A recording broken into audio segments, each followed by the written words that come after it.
ॐ नमः सिद्धेभ्यः। ॐ नमः सिद्धेभ्यः। ॐ नमः सिद्धेभ्यः। ॐ जय जय जय। नमोस्तु नमोस्तु नमोस्तु। नमो अर्यन्ताणं नमो सिद्धाणं नमो ऐरियाणं नमो वज्रायाणं नमो लोये सवसाणं। मंगलम भगवान वीरो मंगलम गौतमो गणी मंगलम कुंद कुंदारो जैन धर्मोस्तु मंगलम। सर्वमंगलम मांगल्यम सर्वकल्याणकारकम प्रदानं सर्वधर्माणां जैनं जयतु शासनम जैनं जयतु शासनम। बोले जिनवाणी मात की जय हो। बोले सती मात की जय हो। सलाह का पुरुष ग्रंथ पंडित रतन चंद जी भारी विरचित और अपनी चर्चा यहाँ 12 चक्रवर्तियों की कथा की चल रही है, जिसमें 8 चक्रवर्तियों की कथा अपनी हो गई। अब 90 चक्रवर्ती जो हैं पद्म चक्रवर्ती, इसकी कहानी अपनी आज करते हैं।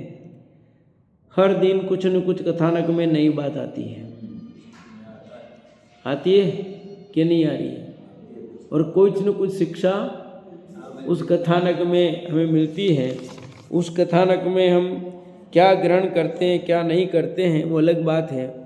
जैसे कल कथानक के अंतिम में बात कही थी कि इससे पाठकों को ये शिक्षा मिलती है कि हम यथासंभव अपने जीवन में ही आरंभ और परिग्रह को सीमित करें और उपलब्ध परिग्रह में भी मूर्छा कम करें, ताकि दुर्गति न हो।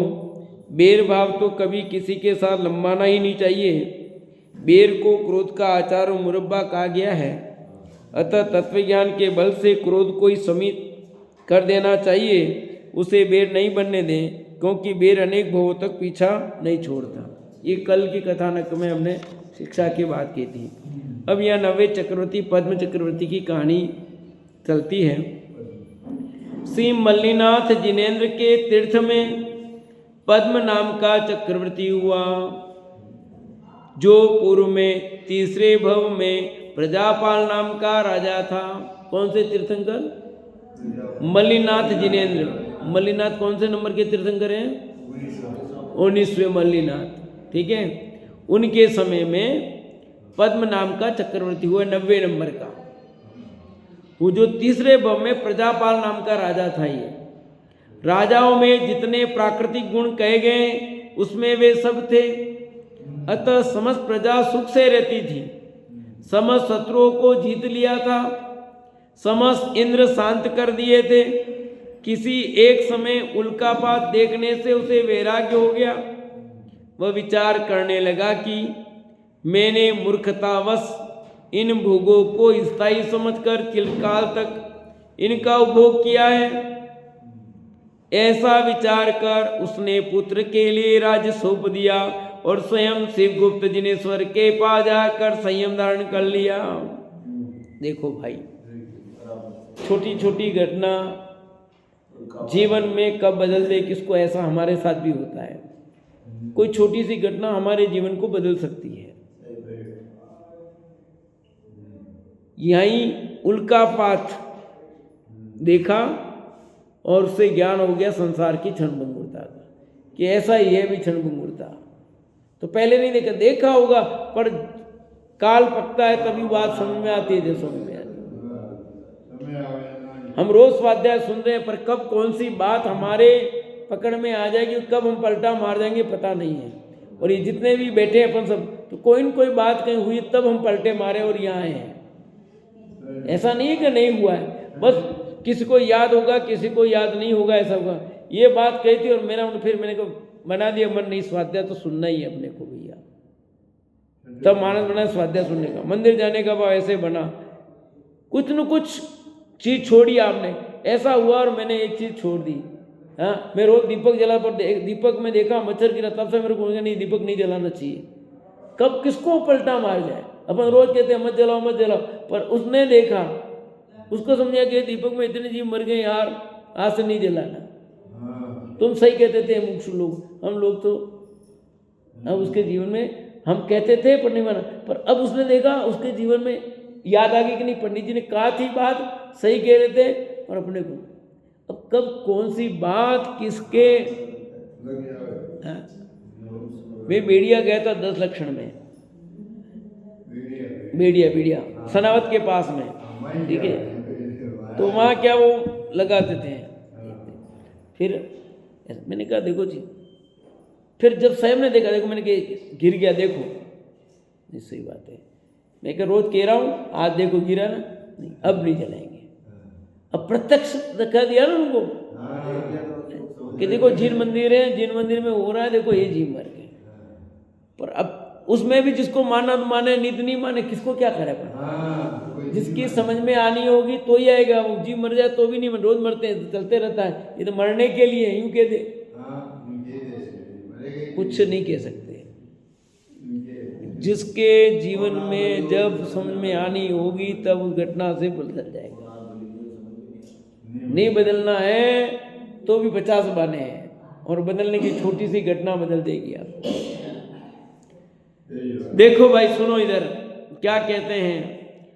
एक उल्का पास से उसने वैराग्य हो गया और विचार करने लगा वो कि मैंने मूर्खतावश इन भोगों को स्थायी समझकर चिरकाल तक इनका उपभोग किया, लंबे समय तक स्थायी है। इन भोगों को भोगते भोगते हजारों वर्ष बीत गए भैया, पर इन भोगों से तृप्ति मिली हो तो बोलो। भोगने का परिणाम आता है, भोगते हैं पर तृप्ति होती नहीं है भैया।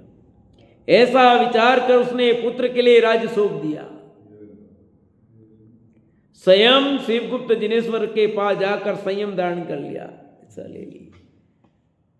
उसने अशुभ कर्मों का असर रोक दिया था और क्रम क्रम से आयु का अंत पाकर अपने परिणामों को समाधि युक्त कर अच्युत स्वर्ग में इंद्र हुआ। वो कहाँ हुआ?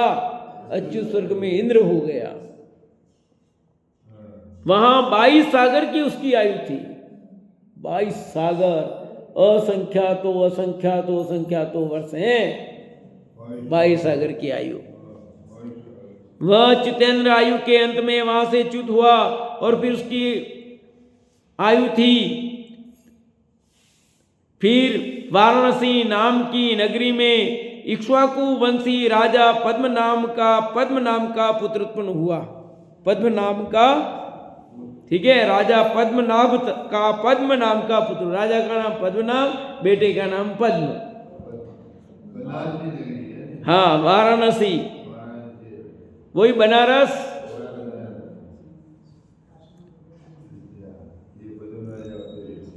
30,000 वर्ष उसकी आयु थी। कितनी? 30,000 वर्ष की उसकी आयु थी। किसकी? पद्म चक्रवर्ती की। पुण्य के उदय से उसने क्रम पूर्वक अपने पराक्रम के द्वारा अर्जित किया हुआ चक्रवर्तीपना प्राप्त किया था तथा चिरकाल तक निराबाद 10 प्रकार के भोगों का उपभोग किया था। उसके पृथ्वी सुंदरी आदि 8 पुत्रियां थी जिन्हें उसने बड़ी प्रसन्नता के साथ सुकेतुक नामक विद्याधर के पुत्रों के लिए प्रदान की थी।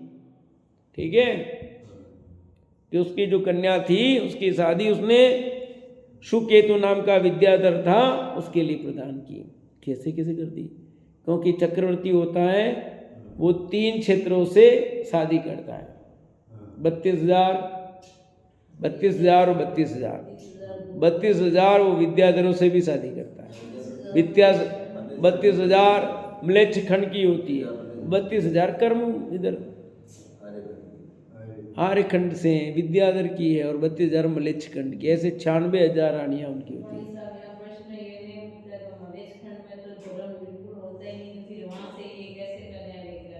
तो उसमें क्या दिक्कत है? लाने में क्या दिक्कत है? लाने में क्या दिक्कत है भाई? मलेच्छ खंड की ला करके हमने तो धर्म परिवर्तन किया, क्या दिक्कत है? वो पक्की जैनी होगी। मलेच्छ खंड में धर्म नहीं होता, सम्यदृष्टि नहीं होते क्या मलेच्छ खंड में? हो सकते हैं। मलेच्छ खंड में भी धर्म का हमारी तरह वहाँ वो नहीं है, पर ऐसा नहीं कि सम्य दर्शन प्राप्त नहीं होते। मलेच्छ खंड के जीव ही सम्य दर्शन प्राप्त करते हैं। नरक में सम्य दर्शन हो सकता है। मलेच्छ खंड मतलब धर्म का विशेष वो नहीं है, पर जीव सभी बिल्कुल पापी ऐसा तो है ही नहीं। एरिया का नाम है मलेच्छ खंड, वहाँ शुभ भाव नहीं होते हैं क्या? अरे हर अंतर में शुभ अशुभ भाव होते हैं, ये भी तो मनुष्य हैं।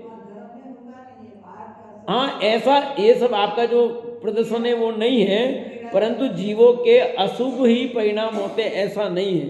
जीव के शुभ अशुभ परिणाम दोनों होते हैं। दूसरा, चक्रवर्ती वहां से शादी करके लाया है, दी थोड़ी उसने, लाया ला करके तो अच्छा बनाया ना, उसमें कहाँ दिक्कत है भाई? हम तो उधर से ले आए ना, इधर ला करके धर्म परिवर्तन हुआ है ना, उसमें कहाँ दिक्कत है?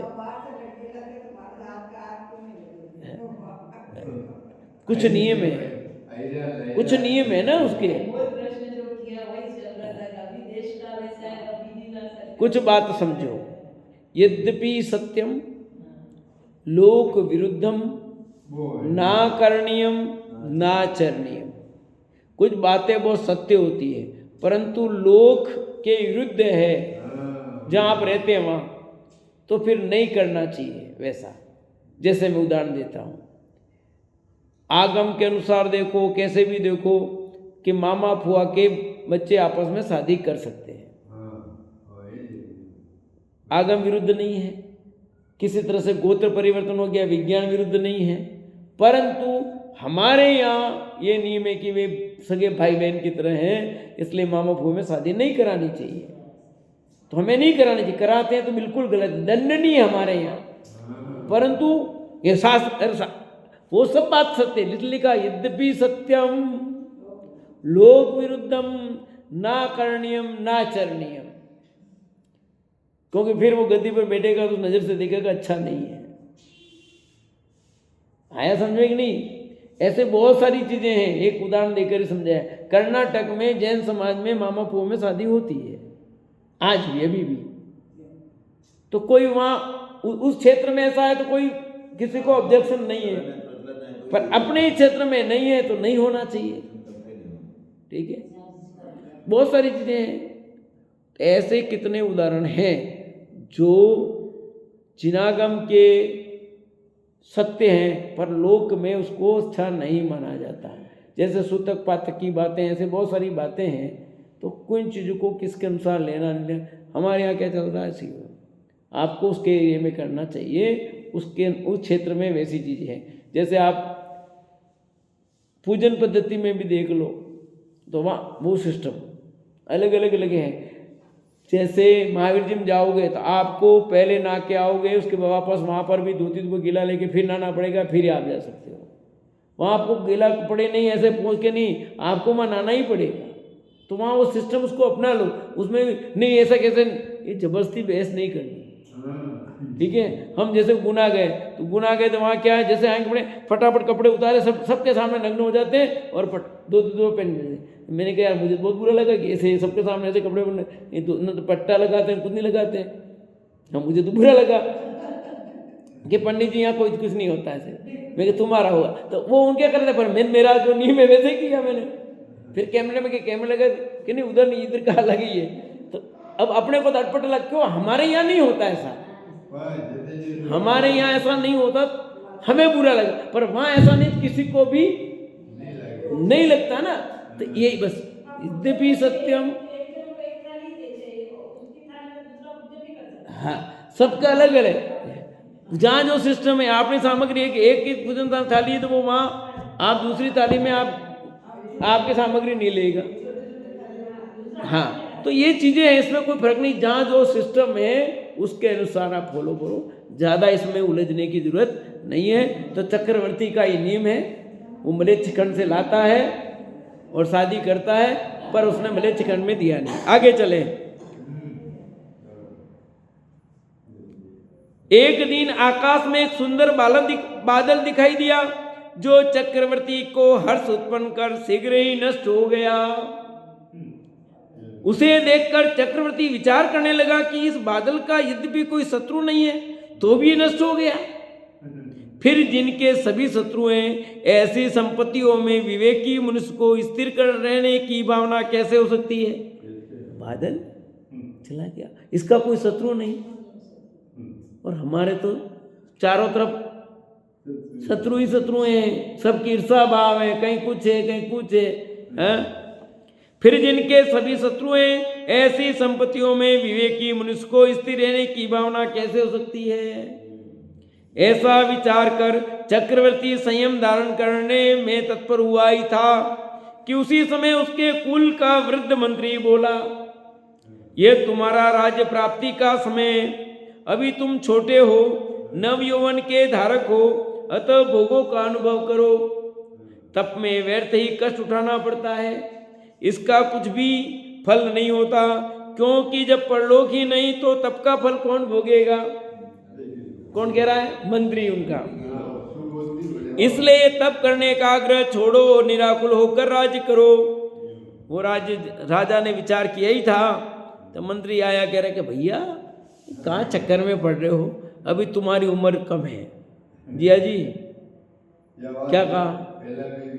अभी तो उम्र कम है आपकी, और नव यौवन हो, भोगो को भोगो, तप में कुछ नहीं है, दुनिया आगे है कि नहीं है किसने देखा, फालतू की बातें कर रहे हो, इसका कुछ फल बल नहीं है, परलोक है ही नहीं तो तप का फल क्या मिलेगा बताओ? देखा तुमने परलोक है? ऐसे सब बातें वो कह रहा है। इसके सिवा दूसरी बात यह कि यदि किसी तरह जीव का अस्तित्व मान भी लिया जाए तो इस कुमार अवस्था में, जबकि आप अत्यंत सुकुमार हैं, जिसे प्रौढ़ मनुष्य भी नहीं कर सकते, ऐसे कठिन तप को किस प्रकार सहन करेंगे? इस प्रकार शून्यवादी नास्तिक मंत्री ने कहा। वो शून्यवादी जो नास्तिक मंत्री था उसने ये तर्क दिया। क्या तर्क दिया? कि पहली बात तो ये कि परलोक होता ही नहीं, होता ही नहीं, पर कदाचित मान भी लें कि मनुष्य का अस्तित्व है, जीव का अस्तित्व मान भी लें, तो इस सुकुमार अवस्था में ऐसी दीक्षा लेना कहाँ उचित है? आप क्या ऐसा कठिन तप कर सकोगे? आप नव यौवन और सुंदर, इतना आपका शरीर सुकोमल है, और तप सामान्य खेल है, उसको आपके बस का काम नहीं है, और आपको ऐसा कठिन तप करने का विचार छोड़ देना चाहिए, ये अच्छी बात नहीं है। ऐसा किसने कहा? चक्रवर्ती का जो मंत्री था, शून्यवादी। देखो सब प्रकार के लोग मिलेंगे दुनिया में। अभी आप आए, इतनी जल्दी क्या थे स्वाध्याय में? आराम से आते ना, और एक कह सकता है स्वाध्याय में लेट हो गए तो जल्दी जाना चाहिए, इतने लेट क्यों हो रहे हो, जल्दी जाओ। सब प्रकार के मिलेंगे। एक बार स्वाध्याय सुन गया, दूसरी बार स्वाध्याय सुनना, दो बार कौन सुने? एक करके आए फिर करो प्रवचन करना, इतना प्रवचन कौन करे, इतना कौन बोले? 50 प्रकार के लोग हो सकते हैं, पर भैया तुझे क्या करना है, तेरा कल्याण किसमें, तू निर्णय कर। अपन 45 मिनट के प्रवचन में 15-20 मिनट काट देते हैं, 20 मिनट 25 मिनट ही आवे, तो किसका नुकसान करते हैं अपन? अपना ही करते हैं, दूसरे का थोड़ी करते हैं। हम देख रहे हैं आ रहे, क्यों भाई आप अपना स्वाध्याय 1 मिनट भी कम मत करो, बहुत मुश्किल से समय मिला है, 1 मिनट भी कम क्यों करना अपना? अपनों को चिंतन मनन करके ये कार्य करना चाहिए। पर इस बात को शून्यवादी कह रहा है, कुछ फल नहीं है, फालतू इस स्वाध्याय में कोई दम नहीं है, ऐसा शून्यवादी का है। अब वो क्या जवाब देते सुनो। यह सुनकर चक्रवर्ती कहने लगे कि इस संसार में जो पंचभूतों का समूह दिखाई देता है वह स्पर्श, रस, गंध और वर्ण युक्त होने के कारण पुद्गलात्मक है। मैं सुखी हूँ, मैं दुखी हूँ इत्यादि के द्वारा जिनका वेदन होता है वह चैतन्य गुण युक्त जीव नाम का पदार्थ विद्यमान है। इसका स्वसंवेदन से अनुभव होता है और बुद्धिपूर्वक क्रिया देखी जाती है। कौन कह रहा है? चक्रवर्ती। किसको कह रहा है? हाँ, मंत्री को कह रहा है। बराबर ना? आपको तो नहीं कह रहा है?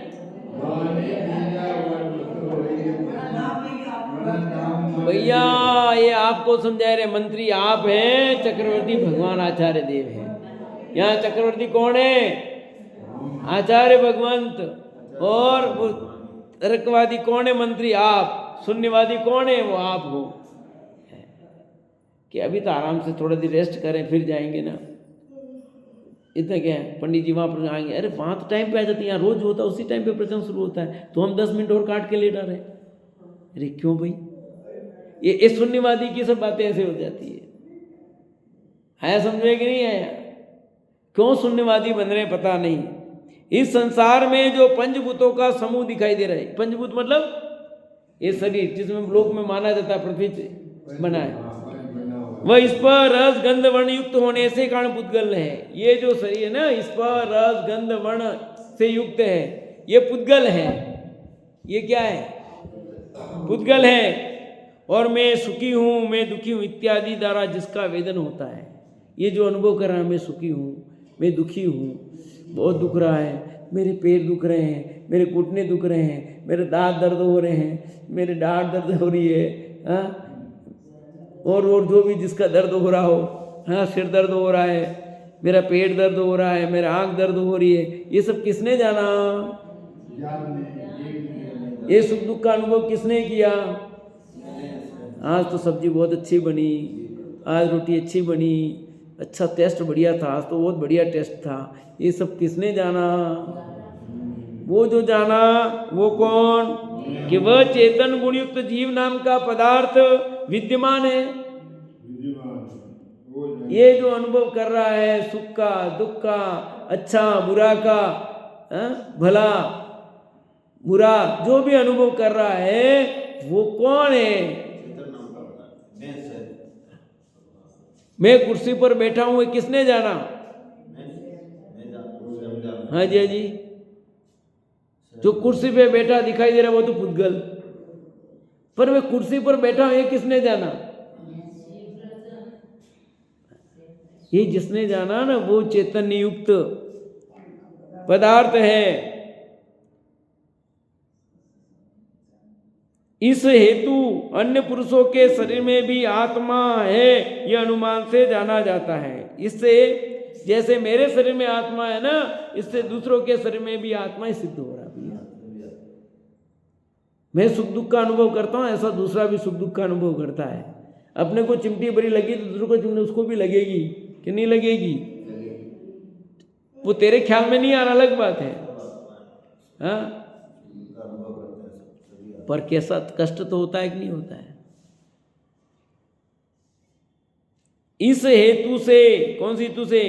कि वह चेतन गुणयुक्त जीव नाम का पदार्थ विद्यमान, इसका संवेदन से अनुभव होता है और बुद्धि पूर्वक क्रिया देखी जाती है। इस हेतु से अन्य पुरुषों के शरीर में भी आत्मा है यह अनुमान से जाना जाता है। इसलिए आत्मा नाम का पृथक पदार्थ है, साथ ही परलोक का अस्तित्व भी है, क्योंकि अतीत जन्म का स्मरण देखा जाता है। शून्यवादी मंत्री ने जो बातें कही थी चक्रवर्ती को, चक्रवर्ती उसको समझा रहे हैं, अर्थात आचार्य भगवान हमको समझा रहे हैं। हमारे दिमाग में ये जो बात बैठी हुई है, गलत धारणा बैठी हुई है, उस गलत धारणा को यहाँ पर दूर कर रहे हैं। हमारे अंदर में जो गलत धारणा बैठी हुई है कि कहाँ है, किसने देखा स्वर्ग, किसने देखा नरक, जो है वो यही है, जो करना कर लो, बाद में कुछ होगा कि नहीं होगा क्या पता, मौका मिला है तो आनंद ले लो, फिर आगे मिलेगा कि नहीं मिलेगा क्या पता है, तेरे इसलिए मिलना ही नहीं है तुझे तो है। सब कैसी कैसी गलत धारणाएं। भगवान ने अपने को दिया है, कुछ ऐसा कहते हैं, भगवान ने अपने को दिया किसके लिए? सब भोग करने के लिए तो दिया है, खूब भोग करना चाहिए आराम से, फिर भगवान दे कि नहीं दे, कुछ ऐसे, मतलब जो आता है मर्जिया जो बोलते हैं, किसी को कुछ पता बता तो यही बात आज जन्म भी क्यों समुद्र का जन्म से बच्चा ने बजे हो गए कि कीलो लगे थे कारो बोल लगा कटे लच्चू को कारो लच्चू बन दे, तो ये तो उनमें गलत धारणा है कि नहीं? तो कहते मुकाम बनायो बोले इस जीव को कहीं कुछ पता नहीं है। जैसा लोग कहते हैं देखा देखी वैसा करता है, सचमुच हमारे अंदर मिथ्या मान्यता पड़ी हुई। भले हम स्वाध्याय करते हैं पर सचमुच झूठ निर्णय होना चाहिए वो भी नहीं है। मैं तो अपनी बात करता हूँ, दूसरों की नहीं कह रहा हूँ। कि अभी हमें जो अटूट वो चीज कहाँ है, अटक रहे हैं अपन भी वैराग्य नहीं हो रहा है। दीक्षा लेने के परिणाम पैदा नहीं हो रहे भी। दीक्षा लेने का भाव तो है पर वो जो आना चाहिए वो कहाँ आ रहा है। कि इस पंचम काल में ऐसी स्थिति काम, अरे भैया तू उसको बाना मत बना। पंचम काल में भी मुनिराज तो हैं और होंगे, भावलिंगी संत होंगे, नहीं होंगे ऐसा तो नहीं कहा। अब तेरे परिणाम की हीनता तू उसका विचार कर। ये मत कह कि है हो ही नहीं सकता मैं। अभी मेरे परिणाम इस टाइप के नहीं हुए अलग बात है, पर भावना भा करके ऐसे उच्च परिणाम हो कि मैं तो कब वन जंगल की ओर जाऊं, कब वह सुख गड़ी आए। बनूंगा तो सच्चा बनूंगा, नहीं तो नहीं बनूंगा। बनना तो फिर सच्चाई बनना, नहीं तो नहीं बनना भैया। भावना तो पवित्र भाव भैया।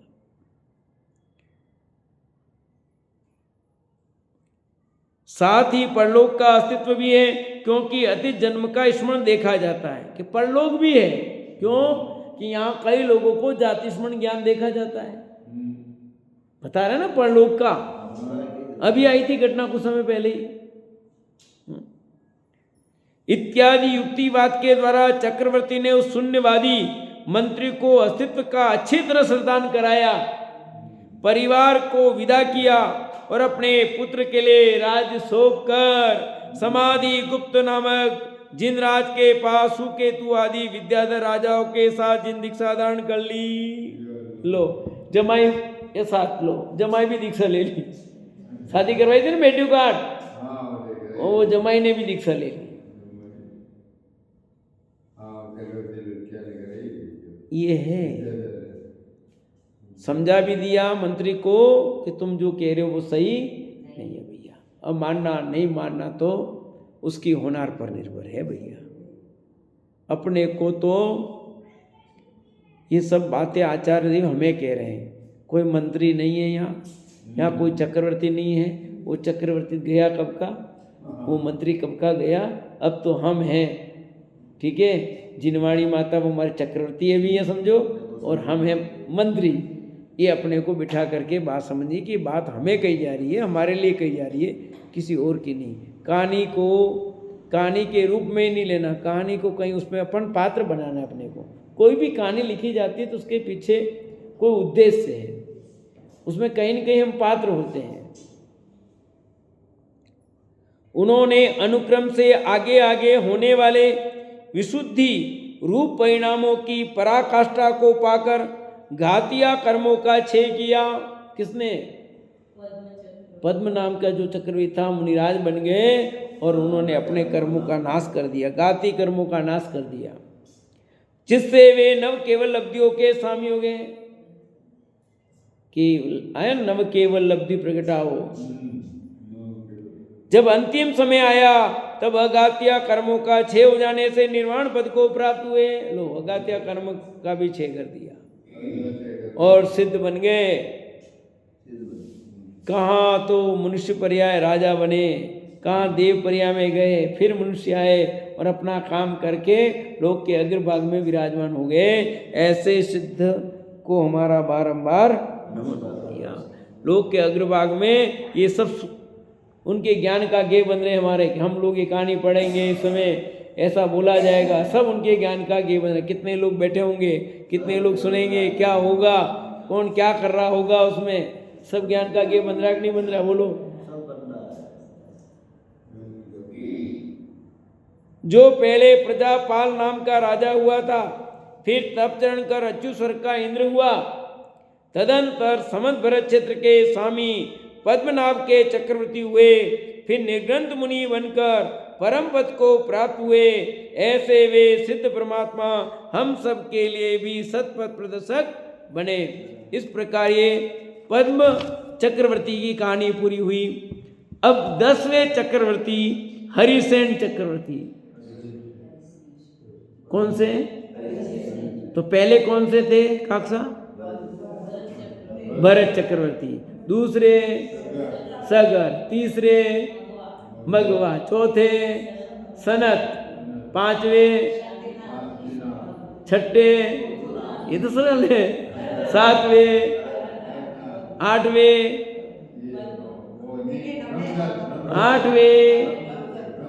ब्रह्मदत्त। शुभोम चक्रवर्ती 8वां, ब्रह्मदत्त नहीं है, शुभोम चक्रवर्ती 8वें, 9वें पद्म चक्रवर्ती। अब चलते कौन कहाँ गया। सबसे पहले चक्रवर्ती भरत चक्रवर्ती कहाँ गए? मोक्ष। दूसरे चक्रवर्ती नाम बोलो पहले। सगर चक्रवर्ती कहाँ गए? सगर चक्रवर्ती मोक्ष गए। तीसरे चक्रवर्ती मगवा कहाँ गए? स्वर्ग गए। चौथे सनत कुमार कहाँ गए? मोक्ष गए। चौथे स्वर्ग गए। पांचवें, चौथे सनत कुमार,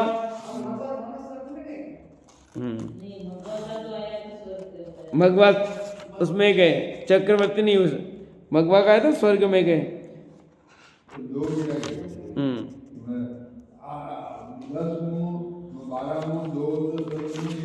हाँ, 2 नरक में गया है, 4 देव में गया है। हाँ, 8 में ये स्वर्ग में गए सनत, बराबर बोल रहा हूँ मैं। स्वर्ग में गए, स्वर्ग में सनत कुमार, महेंद्र स्वर्ग में हुए। मैंने कहा फिर कल डाउट हुआ तो फिर सही कर लूँ। पांचवें मोक्ष, छठे मोक्ष, सातवें मोक्ष, 8वें नरक में। अब एक नरक में आया अभी, ठीक है। 9वें पद्म चक्रवर्ती मोक्ष, ठीक है। अब 10वें चलते हैं हरिसेन चक्रवर्ती। तो ख्याल में आ गया, इसलिए थोड़ा सा ध्यान में रह जाए अपने को। हरिसेन चक्रवर्ती श्री मुनि सूरतनाथ तीर्थंकर के तीर्थ में हरिसेन नाम के चक्रवर्ती हुए। कौन से नंबर के? 20वें तीर्थंकर। कौन थे? मुनि सूरतनाथ। वह अपने से पूर्व तीसरे भव में अनंतनाथ तीर्थंकर के तीर्थ में एक बड़ा भारी राजा था। तीसरे भव में क्या थे?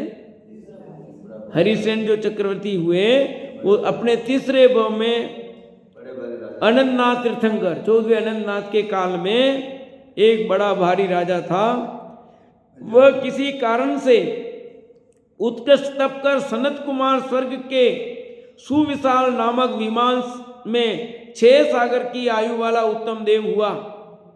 तदंतर उस देव की आयु पूर्ण होने को हुई तो राजा स्वीध्वज की प्रमुख रानी, जो कि अनेक गुणों व कलाओं के साथ परम धार्मिक भी थी, यथा समय उस वप्रा ने उस देव को 64 शुभ लक्षण युक्त पुत्र के रूप में जन्म दिया। माता पिता ने उसका नाम हरिसेन रखा। 10वां चक्रवर्ती हरिसेन। मुनि सूरतनाथ के काल में हुए। हाँ, इसी की चल रही, भरत के यहाँ भरत क्षेत्र की बात चल रही है। उनका नाम, वप्रा ने उस देव को 64 शुभ लक्षण युक्त पुत्र को जन्म दिया। माता पिता ने उसका नाम हरिसेन रखा। 10,000 वर्ष की उनकी आयु थी। पहले वाले की 30,000 थी, अब ये 10वें हैं, इनकी 10,000 है। देदीप्यमान सुवर्ण के समान उसकी कांति थी। 24 धनुष ऊंचा शरीर था। शरीर कितना? अब धीरे धीरे आयु कम हो रही है, लंबाई कम हो रही है, शरीर की सब कम हो रही है। युवा होने पर श्रीध्वज ने मां लक्ष्मी नाम की राजकन्या के साथ उसका विवाह किया। कौन सी? मां लक्ष्मी नाम की राजकन्या से। यद्यपि मां लक्ष्मी जैन धर्म से द्वेष रखती थी, तथापि राजा हरिसेन का मन मां लक्ष्मी अधिक आसक्त हुआ। क्या करें? यथा समय नंदीश्वर पर्व आया। हरिसेन की मां वप्रा ने पूर्वत रथोत्सव के लिए राज कर्मचारियों को आज्ञा दी। रथोत्सव की जोर शोर से तैयारियां होने लगी। उसे देखकर मां लक्ष्मी ने अपने सौभाग्य के मद में आकर कहा, मेरा ब्रह्मरथ नगर में पहले निकाला जाएगा। यह वार्ता सुनकर वप्रा खेद खिन्न हो गई, मानो वज्रपात ही हुआ हो। तब उसने दृढ़ निश्चय करके प्रतिज्ञा कर ली कि हमारे वितराग प्रभु का रथ निकलेगा तो षट युक्त भोजन करेंगे, अन्यथा षट युक्त भोजन त्याग है।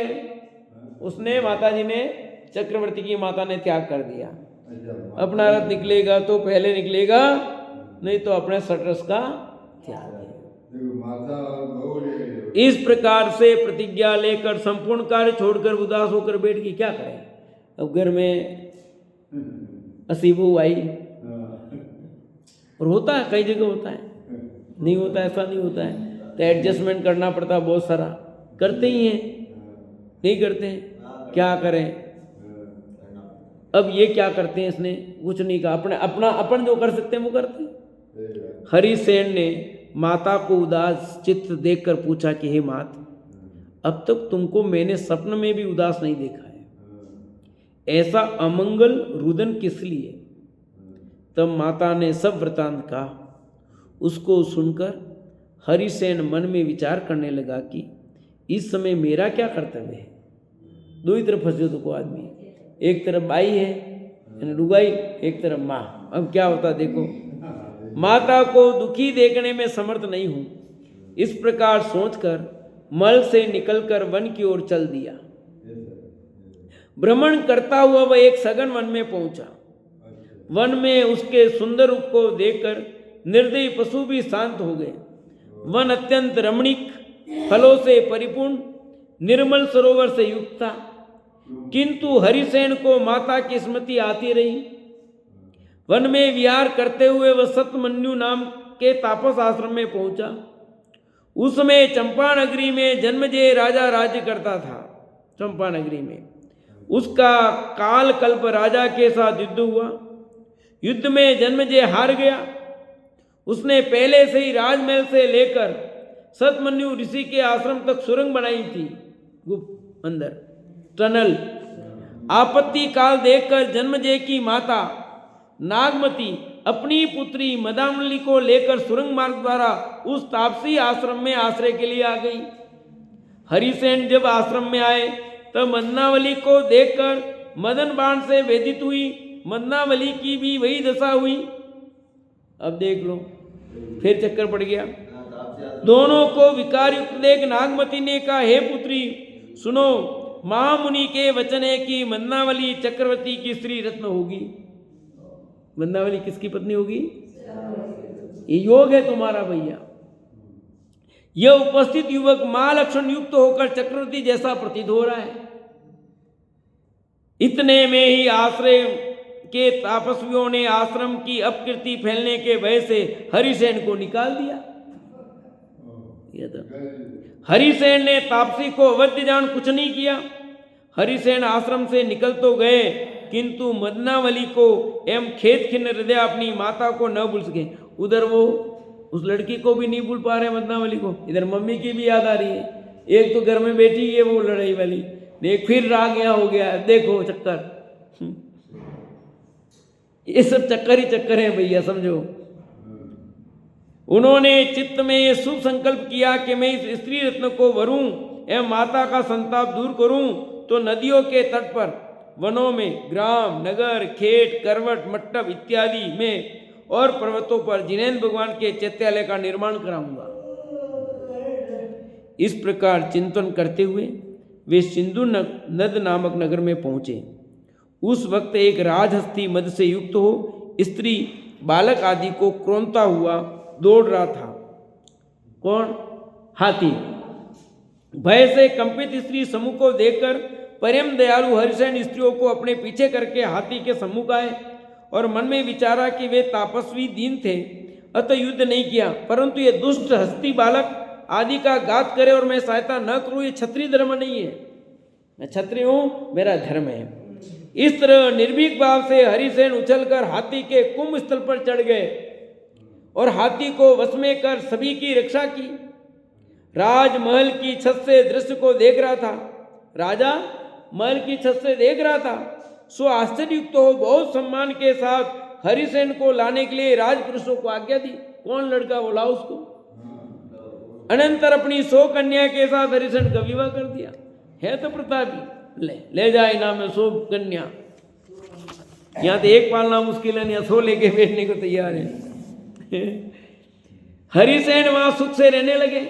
जमाई आराम से आनंद करो भैया। किसी एक दिन निद्रावश हरिसेन को विद्याधरी उठाकर विद्या पर्वत पर ले जाने लगी। विद्याधरी निद्रा भंग होते ही अपने को हारा हुआ देखकर कोप से हरिसेन ने कहा, रे पापनी, मेरे को कहां ले जा रही है? तब विद्याधरी ने मिष्ट वाणी से कहा कि हे नाथ, मैं तुम्हारी हितकारिणी हूं। विद्याधर लोक में शक्रधनु नरेंद्र की दुलारी जयचंद्रा आप में आसक्त है। लो, मैं आपको वहां ले जा रही हूं जहां आपको बहुत भारी लाभ है, बेनिफिट होने वाला है। वह विद्यात पर्वत पर पहुंच गए। राजा शक्रधनु ने अनेक परिजन पुरजनों के साथ हरिसेन से जयचंद्रा का पानी ग्रहण करा दिया। विवाह उत्सव में आगत जयचंद्रा के मामा का पुत्र गंगाधर कन्या की अप्राप्ति से युद्ध करने लगा, किंतु हरिसेन के पराक्रम के आगे हार कर भाग गया। युद्ध में विजय के साथ साथ अकस्मात ही चक्ररत्न प्रकट हो गया। ये ऐसा होता है, पुण्य कैसे कैसे काम करता आप समझो। कहाँ आदमी चला था, अभी माँ बेटी है, वो बेटी हुई है और वो चल रहा है, कितने विवाह हो रहे आप देखो। आदमी कहाँ चलता है, कैसे पुण्य काम करता है, क्या क्या होता है, पाप पुण्य सब खेल देखो। यही कथा है, पाप पुण्य की कथा है, सलागा पुरुष सब भी। पुण्यवान हरिसेन चक्ररत्न को लेकर विद्यार्थ के दोनों श्रेणियों को जीतकर तथा 12 योजन प्रमाण कटक को लेकर शतमन्यु तापसी के आश्रम में आए।